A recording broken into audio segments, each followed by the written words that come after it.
ओम शांति। 8 तारीख की वाणी है।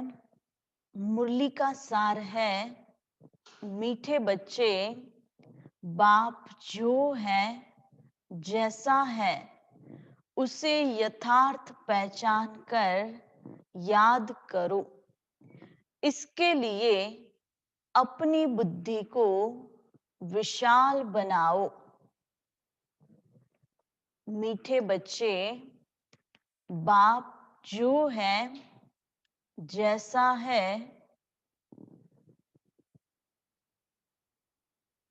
उसे यथार्थ पहचान कर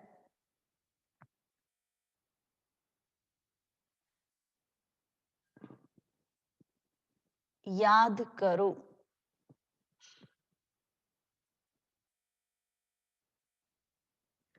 इसके लिए अपनी बुद्धि को विशाल बनाओ।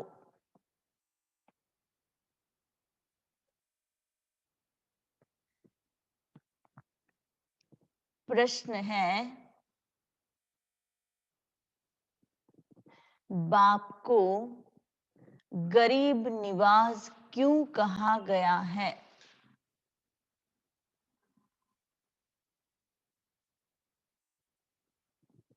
बाप को गरीब निवाज क्यों कहा गया है?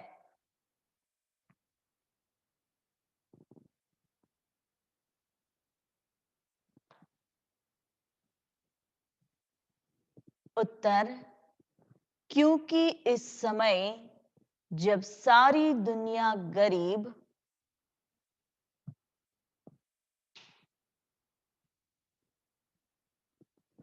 अर्थात दुखी बन गई है,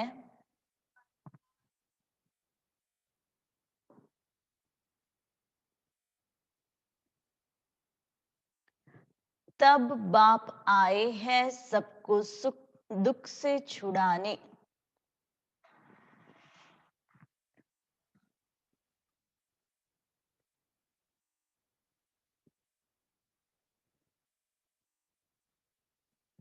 बाकी किसी पर तरस खाकर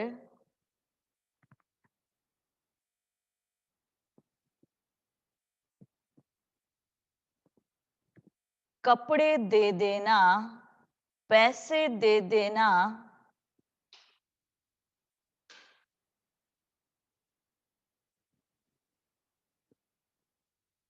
वह कोई कमाल की बात नहीं।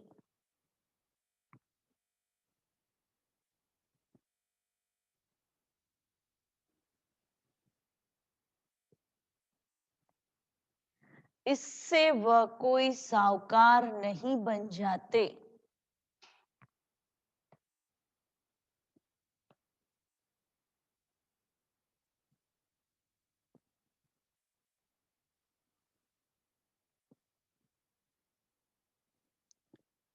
ऐसे नहीं, मैं कोई इन भीलों को पैसा देकर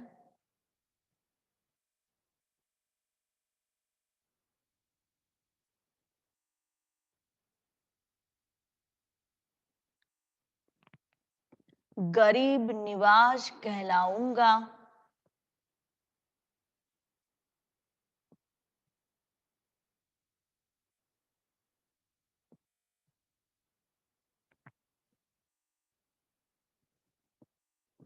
मैं तो गरीब अर्थात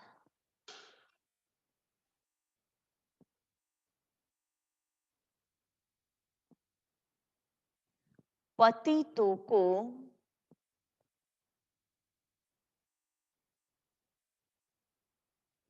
जिनमें ज्ञान नहीं है उन्हें ज्ञान देकर पावन बनाता हूं।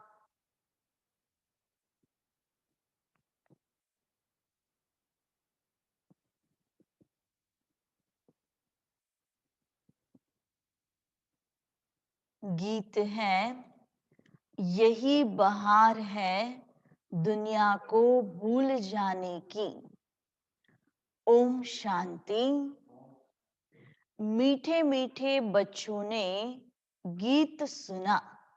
बच्चे जानते हैं गीत तो दुनियावी मनुष्य ने गाया है, अक्षर बड़े अच्छे हैं, इस पुरानी दुनिया को भूलना है। आगे ऐसे नहीं समझते थे, कलयुगी मनुष्य को भी समझ में नहीं आता है कि नई दुनिया में जाना होगा तो जरूर पुरानी दुनिया को भूलना होगा। बल इतना समझते हैं, पुरानी दुनिया को छोड़ना है, परंतु वह समझते हैं अर्जुन बहुत समय पड़ा है। हाँ, कलयुग तो अभी छोटा बच्चा है, समझते हैं अभी तो बहुत समय पड़ा है।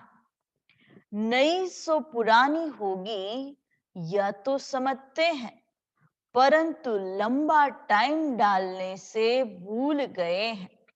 लाखों वर्ष कहने से भूल गए हैं।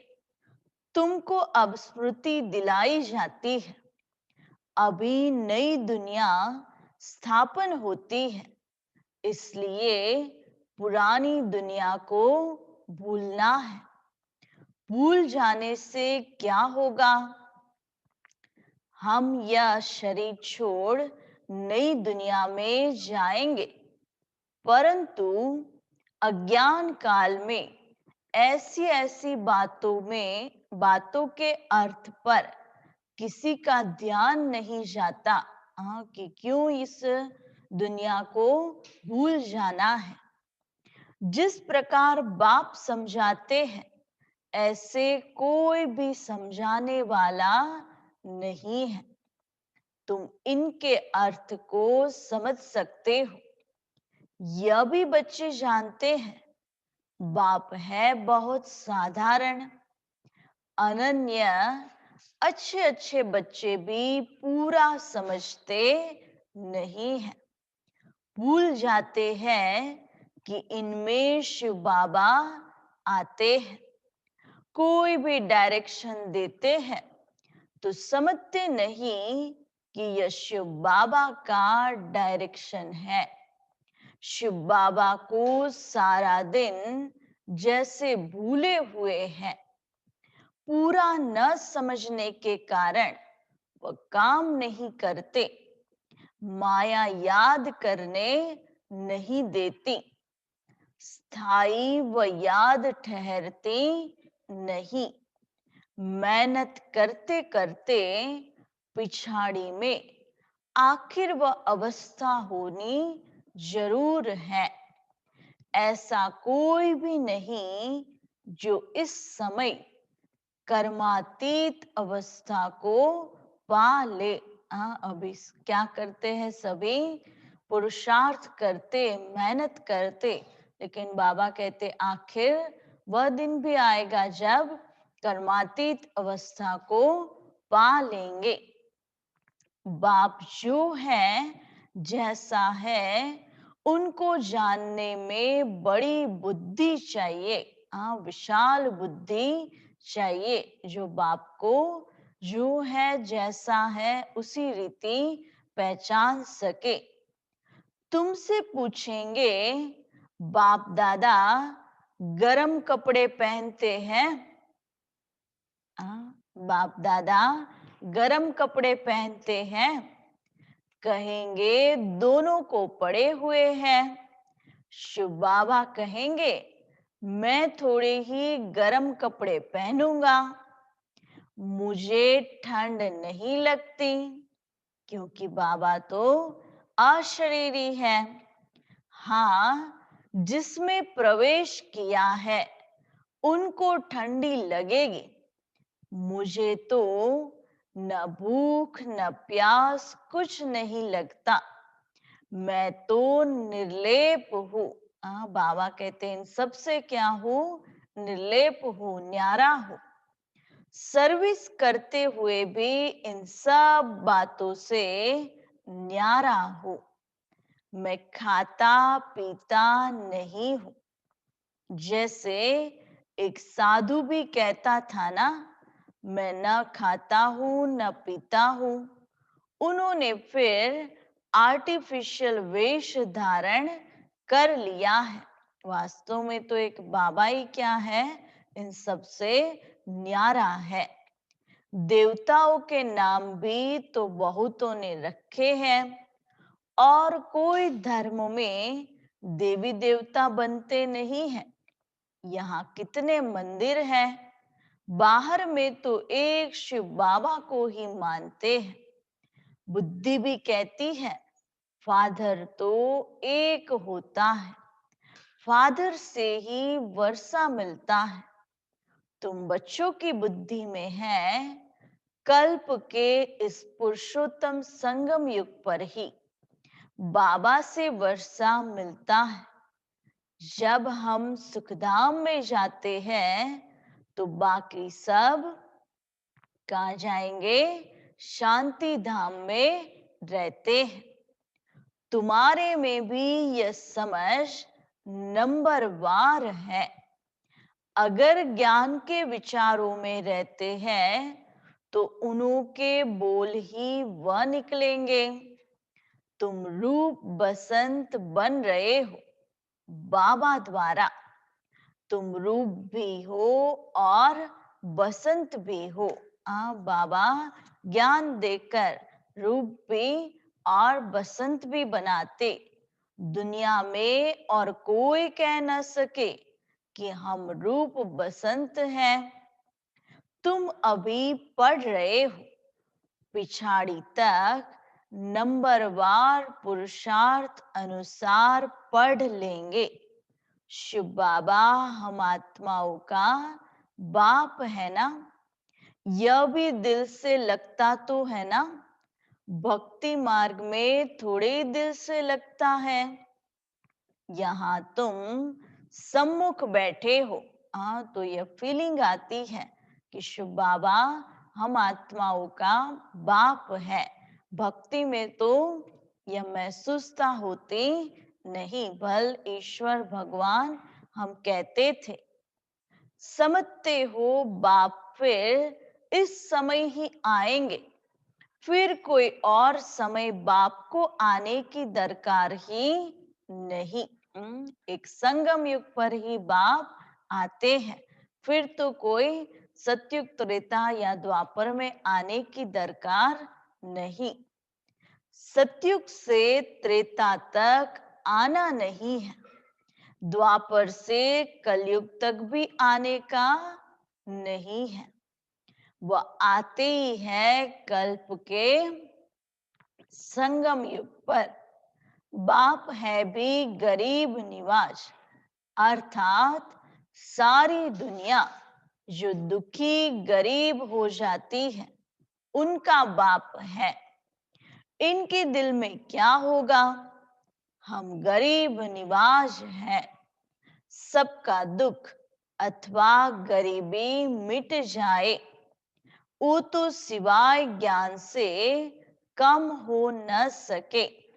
बाकी कपड़ा आदि देने से कोई साहूकार तो नहीं बन जाएंगे।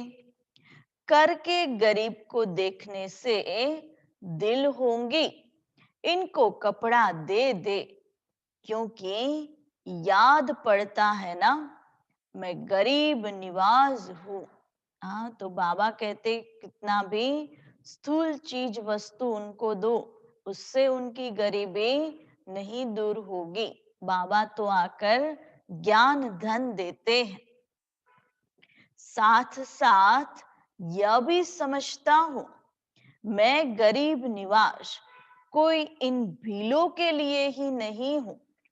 मैं गरीब निवाज हूं जो बिल्कुल ही पतित हैं, उन्हों को पावन बनाता हूं। मैं हूं ही पतित पावन। तो बाबा सिर्फ गरीब अर्थात गरीबों के लिए नहीं, लेकिन जो पतित दुखी हैं उनको आकर पावन बनाते हैं। तो विचार चलता है मैं गरीब निवाज हूं, परंतु पैसे आदि कैसे दूं। पैसे आदि देने वाले तो दुनिया में बहुत है, बहुत फंड्स निकालते हैं जो फिर अनाथ आश्रम में भेज देते हैं। जानते हैं, अनाथ रहते हैं इस अर्थात जिसको नाथ नहीं, जिनका कोई नाथ नहीं। अनाथ माना गरीब। तुम्हारा भी नाथ नहीं था, अर्थात बाप नहीं था। बाप को पहचानते नहीं थे, तब तक हम भी क्या थे? अनाथ ही थे। तुम गरीब थे, ज्ञान नहीं था। जो रूप बसंत नहीं, वह गरीब अनाथ है। जो रूप बसंत है, उनको सनाथ कहा जाता है। सनाथ साहूकार को, अनाथ गरीब को कहा जाता है। तुम्हारी बुद्धि में है सब गरीब है, कुछ उन्हों को दे देवे। होता है कि अभी दुनिया में क्या है, सभी गरीब दुखी है, कुछ उन्हों को दे देवे। लेकिन बाबा कहते स्थूल चीजें देने की दरकार नहीं। बाप गरीब निवाज है तो कहेंगे ऐसी चीजें देवे जिससे सदा के लिए साहूकार बन जाए। बाबा क्या की चाहना क्या रहती कि ऐसा कुछ दूं जिससे सदा के लिए साहूकार बन जाए। क्षणिक कोई चीज देने की बात नहीं। बाकी या कपड़ा आदि देना तो कॉमन बात है।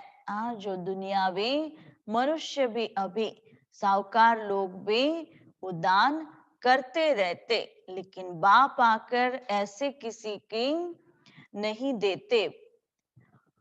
उनमें हम क्यों पड़े? हम तो उनको अनाथ से सनाथ बना देवे। भल कितना भी कोई पदमपति है, परंतु वह भी सब अल्पकाल के लिए है। जो स्थूल चीजें हैं वो तो सिर्फ अल्पकाल के लिए है, जो विनाशी है। यह है ही अनाथों की दुनिया। भल पैसे वाले हैं, वह भी अल्पकाल के लिए है। वहां है सदैव सनाथ। वहां ऐसे कर्म नहीं कूटते। यहाँ कितने गरीब हैं, जिनको धन है उन्हों को तो अपना नशा चढ़ा रहता है। हम स्वर्ग में हैं, परंतु है नहीं। वास्तव में वो कोई स्वर्ग में नहीं है। उनको तो अपने धन का नशा रहता कि हम स्वर्ग में हैं, परंतु है नहीं। यह तुम जानते हो। इस समय कोई भी मनुष्य सनाथ नहीं है, सभी क्या है? अनाथ। यह पैसे आदि तो सब मिट्टी में मिल जाने वाले हैं।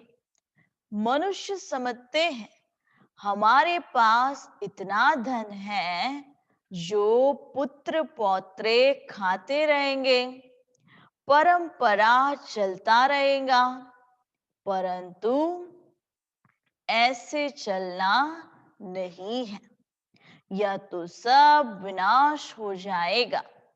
इसलिए तुमको इस सारी पुरानी दुनिया से वैराग्य है। इस पुरानी दुनिया को भूलना है।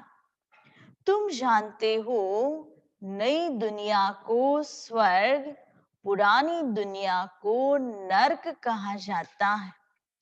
हमको बाबा नई दुनिया के लिए साहूकार बना रहे हैं। यह पुरानी दुनिया तो खत्म हो जानी है। बाप कितना साहूकार बनाते हैं। ये लक्ष्मी नारायण साहूकार कैसे बने? क्या कोई साहूकार से वर्षा मिला या लड़ाई की? राजाई के लिए किसी से वर्षा लिया या लड़ाई करके राजाई ली? जैसे दूसरे राजगद्दी पाते हैं। क्या ऐसे राजगद्दी पाई? जैसे दूसरे राजाए या तो लड़ाई करके राजगद्दी पाते, या राजा के पुत्र को ही वर्षा मिलता, या कर्मों के अनुसार यह धन मिला।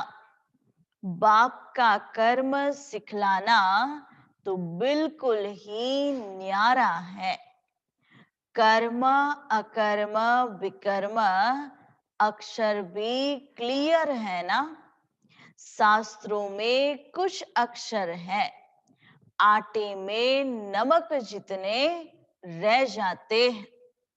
कहाँ इतने करोड़ मनुष्य, बाकी 9 लाख रहते हैं। 1/4% भी नहीं हुआ। बाबा कहते कि उसका 1/4 भी नहीं हुआ। तो इसको कहा जाता है आटे में नमक। दुनिया सारी विनाश हो जाती है। बहुत थोड़े संगम युग में रहते हैं। कोई पहले से शरीर छोड़ जाते हैं, वह फिर रिसीव करेंगे। जैसे मुगली बच्ची थी, अच्छी थी, तो जन्म बिल्कुल अच्छे घर में लिया होगा। नंबरवार सुख में ही जन्म लेते हैं। सुख तो उनको देखना है, थोड़ा दुख भी देखना पड़ता है। कर्मातीत अवस्था तो किसी की हुई नहीं है, इसलिए थोड़ा दुख भी देखना पड़ता। जन्म बड़े सुखी घर में जाकर लेंगे। ऐसे मत समझो यहाँ कोई सुखी घर है नहीं। बहुत परिवार ऐसे अच्छे होते, बात मत पूछो।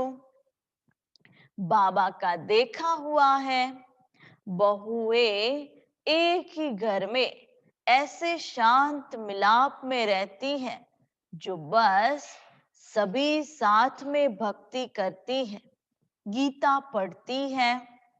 बाबा ने पूछा, इतनी सब इकट्ठी रहती है, झगड़ा आदि नहीं होता? बोला, हमारे पास तो स्वर्ग है, हम सभी इकट्ठे रहते हैं, कभी लड़ते झगड़ते नहीं हैं, शांत में रहते हैं। कहते हैं यहाँ तो जैसे स्वर्ग है, तो जरूर स्वर्ग पास्ट हो गया। तब कहने में आता है ना कि यहाँ तो जैसे स्वर्ग लगा पड़ा है।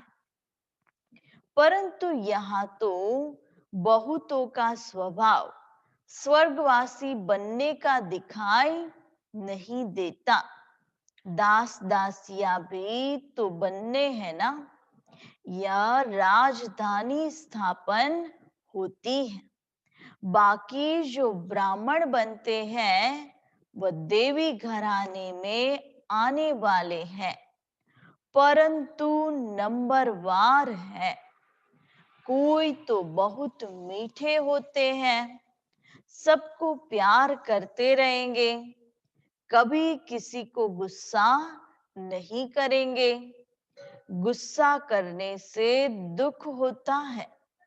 जो मनसा वाचा कर्मणा किसी को दुख नहीं देते रहते हैं, उनको कहा जाता है, सॉरी, जो मनसा वाचा कर्मणा किसी को दुखी देते रहते हैं, उनको कहा जाता है दुखी आत्मा। जैसे पुण्य आत्मा, पाप आत्मा कहते हैं ना। शरीर का नाम लेते हैं क्या? वास्तव में आत्मा ही बनती है। दुखी शरीर या पुण्य शरीर ऐसे नहीं कहते। सब पाप आत्माएं भी एक जैसी नहीं होती है। पुण्य आत्मा भी सभी एक जैसी नहीं होती। नंबरवार पुरुषार्थ अनुसार होते हैं। स्टूडेंट खुद समझते होंगे ना कि हमारे कैरेक्टर्स, हमारी अवस्था कैसी है, हम कैसे चलते हैं। सबको मीठा बोलते हैं, कोई कुछ कहे हम उल्टा सुल्टा जवाब तो नहीं देते हैं। बाबा तो कई बच्चे बाबा को कई बच्चे कहते हैं, बच्चों पर गुस्सा आ जाता है।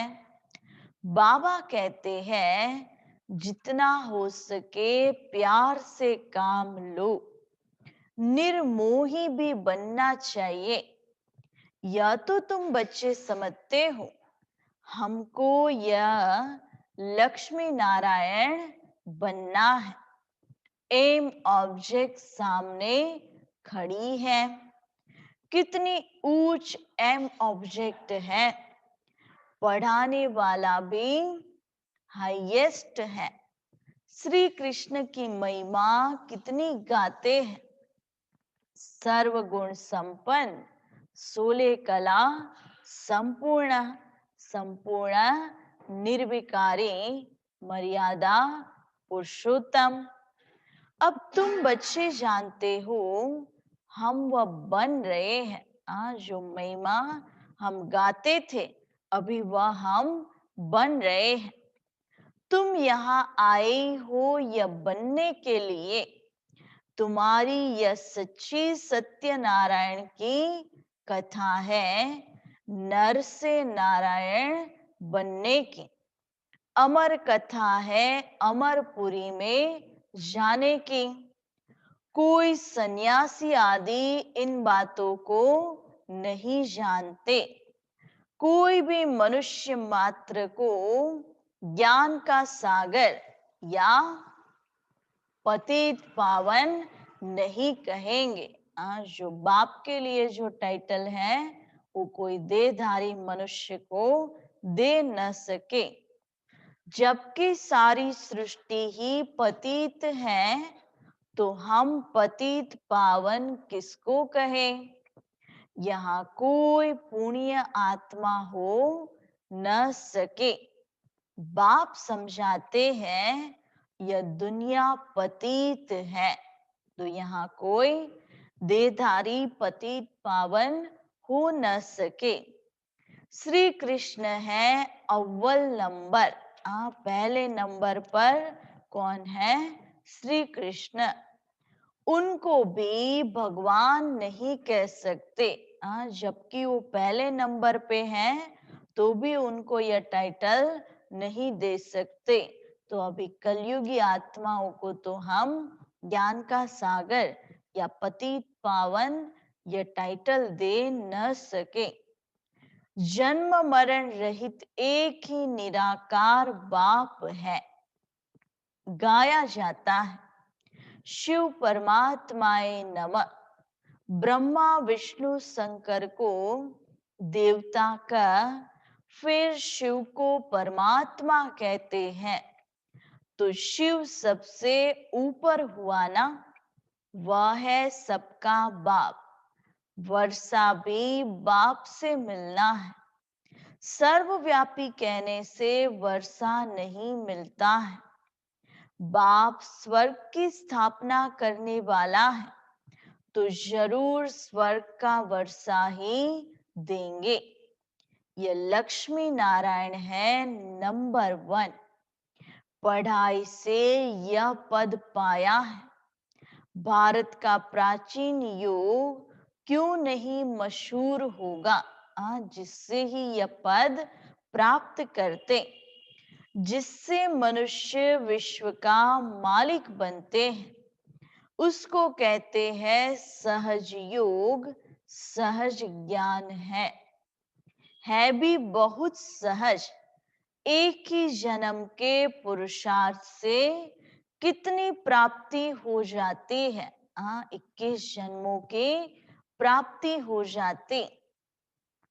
भक्ति मार्ग में तो जन्म बाय जन्म ठोकर खाते आए, मिलता तो कुछ भी नहीं, प्राप्ति तो कुछ भी नहीं, यह तो एक ही जन्म में मिलता है, इसलिए सहज कहा जाता है। एक ही जन्म के पुरुषार्थ के आधार पर प्रारब्ध बनती है। सेकंड में जीवन मुक्ति कहा जाता है। आजकल तो देखो कैसे कैसे इन्वेंशन निकालते रहते हैं। साइंस का भी वंडर है, साइलेंस का भी वंडर देखो कैसा है। वह सब कितना देखने में आता है। यहाँ कुछ नहीं है, तुम शांति में बैठे हो, नौकरी आदि भी करते हो, हाथ काटे और दिल याडे। माना साइलेंस की भी बाबा कहते हैं कितनी शक्ति है, किसी को कुछ दिखाई नहीं देता। कर्म भी करते हो और बुद्धि से दिल से बाप को याद करते। तुम शांति में बैठे हो, नौकरी आदि भी करते हो, हाथ काटे दिल याडे, और आत्मा की दिल यार तरफ। आशिक माशुक भी गाए हुए है ना, वह एक दो की शक्ल पर आशिक होते हैं। विकार की बात नहीं रहती, कहाँ भी बैठे याद आ जाएंगे। रोटी खाते रहेंगे, बस सामने उनको देखते रहेंगे। अंत में तुम्हारी यह अवस्था हो जाएगी। आज जो कोई भी कर्म करते, मन बुद्धि बाप की याद में लगी रहे, बस बाप को ही याद करते रहेंगे। अच्छा, मीठे मीठे सिकिलते बच्चों प्रति मात पिता बाप दादा का याद प्यार और गुड मॉर्निंग। रूहानी बाप की रूहानी बच्चों को नमस्ते।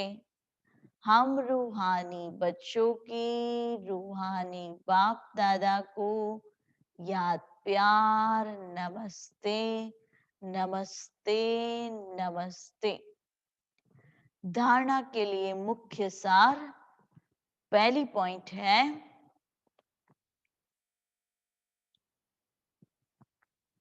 रूप बसंत बन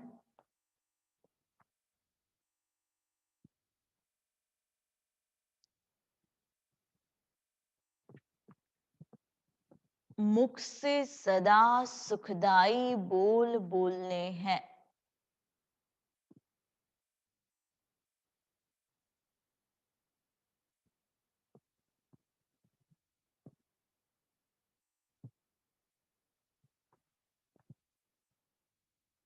दुखदाई नहीं बनना है।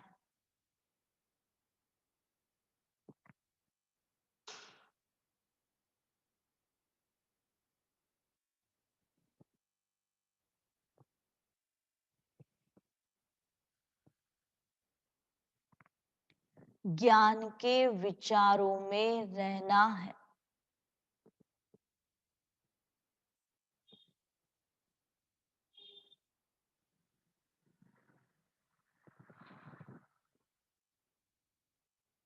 मुख से ज्ञान रत्न ही निकालने हैं।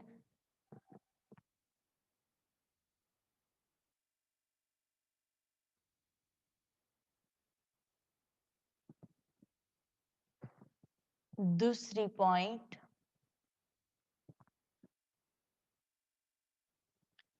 निर्मोही बनना है।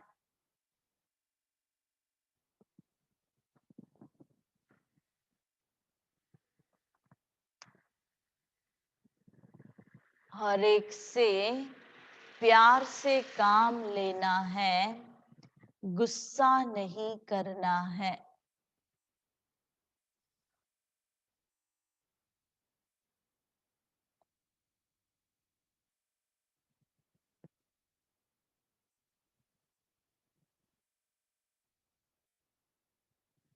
अनाथ को सनाथ बनाने की सेवा करनी है।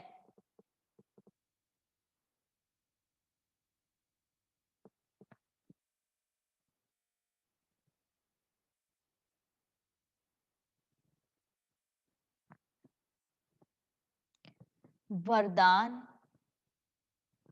अपवित्रता के नाम निशान को भी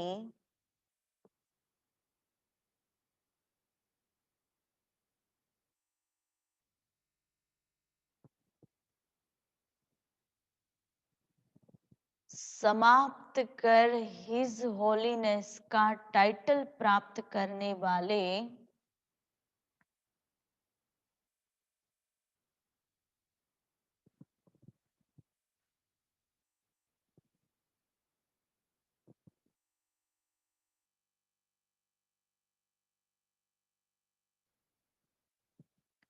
होली हंस भव।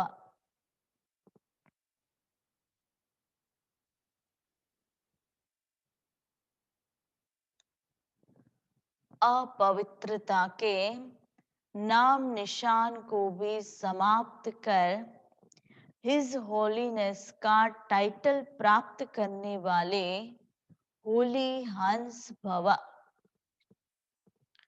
विस्तार, जैसे हंस कभी भी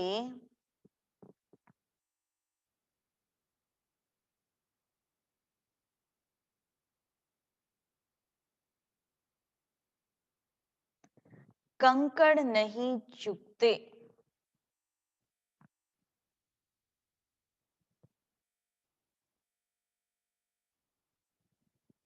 रत्न धारण करते हैं।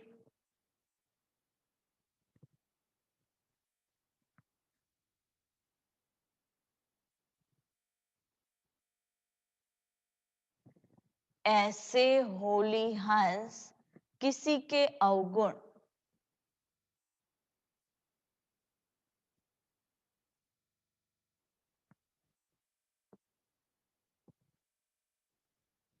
अर्थात कंकड़ को धारण नहीं करते।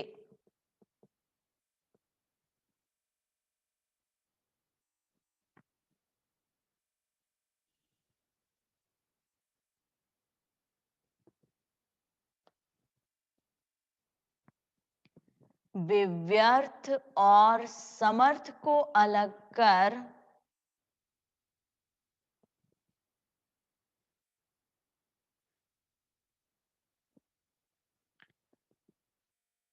व्यर्थ को छोड़ देते हैं।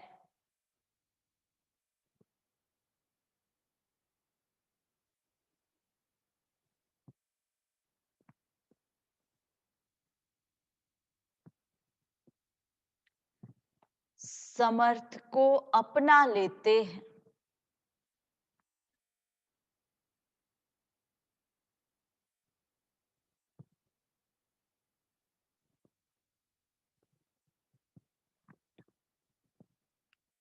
ऐसे होली हंस ही पवित्र शुद्ध आत्माएं हैं।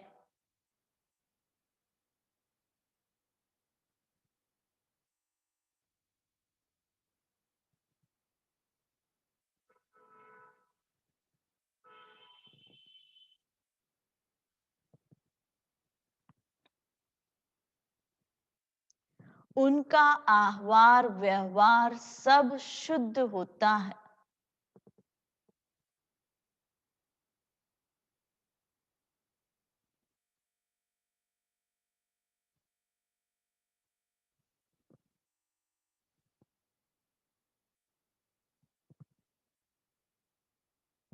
जब अशुद्धि अर्थात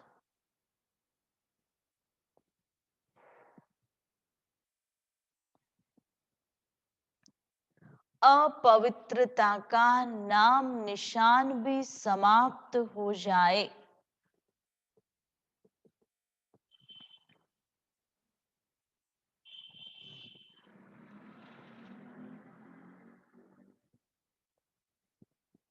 तब भविष्य में हिज होलीनेस का टाइटल प्राप्त हो।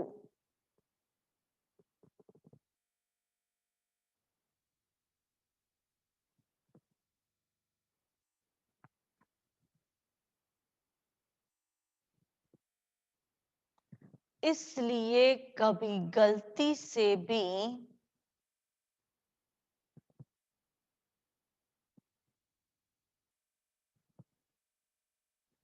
किसी के अवगुण धारण नहीं करना।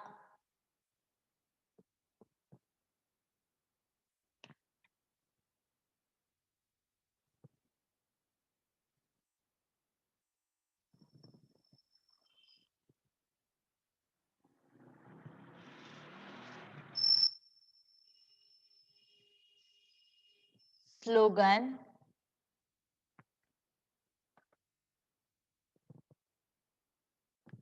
सर्वस्व त्यागी वह है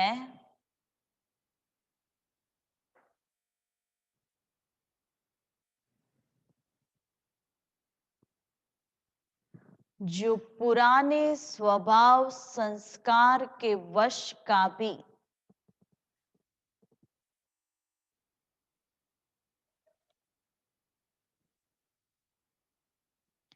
त्याग करता है,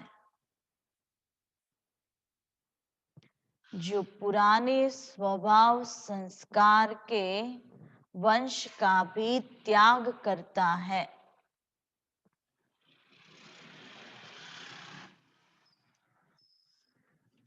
ओम शांति। બાબાના ઘરે સર્વ બ્રાહ્મણોની બધાની યાદ પ્યાર બાબાને જ્યારે પાંડવ ભવન હું ગઈ હતી બાબાના કમરામાં ત્યારે આપ સર્વની યાદ બાબાને આપી અને બાબાને કીધું કે જલ્દીથી બાળકોની ચાહના છે કે મધુબન પહોંચે.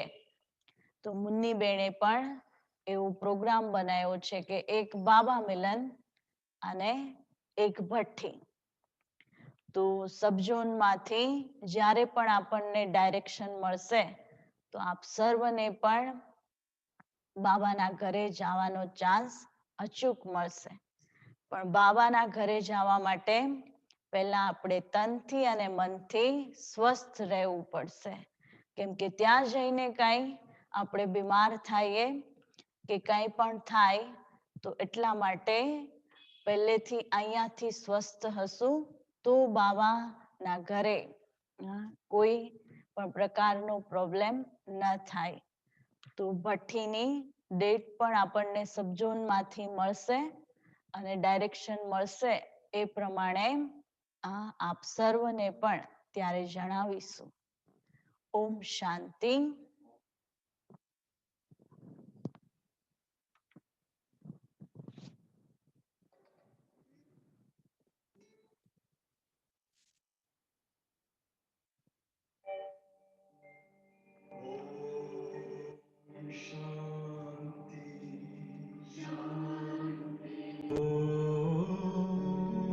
शांति शांति अंतर मन में ज्योति जगा लो होगा दूर अंधेरा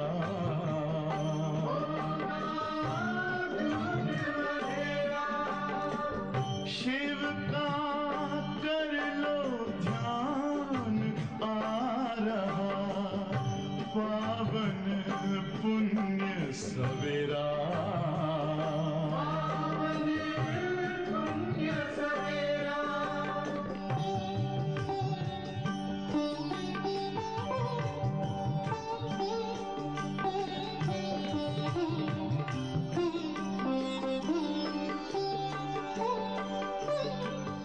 तुम हो कौन कहाँ से आए अपने आप को जान